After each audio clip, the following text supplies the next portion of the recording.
पहलगाम और जातिगत जनगणना के फैसले के बीच आज दिल्ली में कांग्रेस की सीडब्ल्यूसी की बैठक हुई, जिसमें कई कांग्रेस के दिग्गज नेता मौजूद रहे। कई राज्यों के मुख्यमंत्री भी पहुंचे हुए थे। सीडब्ल्यूसी की बैठक में मुख्यतः दो मुद्दे ही सामने रखे गए। पहला, पहलगाम में आतंकवादी हमला। दूसरा, जातिगत जनगणना का फैसला। जातिगत जनगणना के फैसले को लेकर कांग्रेस अपनी पीठ थपथपा रही है।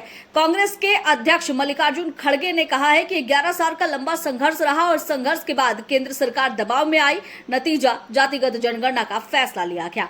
इतना ही नहीं, इस दौरान यह भी कहा गया कि जातिगत जनगणना का जो फैसला है ये कांग्रेस के दबाव में लिया गया। ये अब सबको बताने की जरूरत है, यानी हर राज्य में इसे बताया जाएगा, जनता के पास सामने रखा जाएगा कि किस तरह से कांग्रेस के दबाव में केंद्र सरकार है।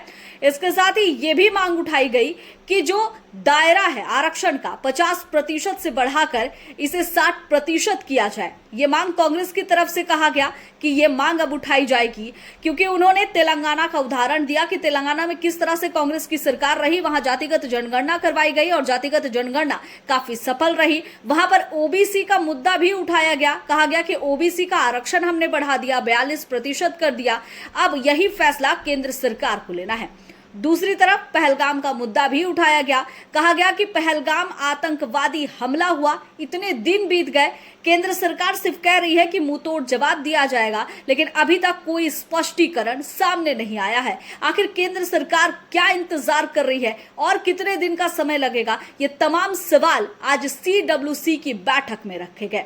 सीडब्ल्यूसी की बैठक में दो मुद्दे ही रहे, लेकिन इन दो मुद्दों में कहीं ना कहीं राजनीति ही नजर आई। पहलगाम आतंकवादी हमला में केंद्र सरकार को घेरती हुई कांग्रेस नजर आई। कांग्रेस कई सवाल केंद्र सरकार से अपनी सीडब्ल्यूसी की तैयारी में रखी कि आखिर किस तरह से केंद्र सरकार से ये सवाल पूछने हैं। दूसरा जो मुद्दा था वो जातिगत जनगणना ही था। खुद की पीठ भी थपथपा रही थी और कहीं ना कहीं इसे आने वाले 2025 के बिहार विधानसभा चुनाव से भी देखा जा रहा है, यानी कांग्रेस का फोकस बिहार के विधानसभा चुनाव में अब रहने वाला है। खैर, मेरा ये वीडियो आपको कैसा लगा कमेंट करके जरूर बताइएगा।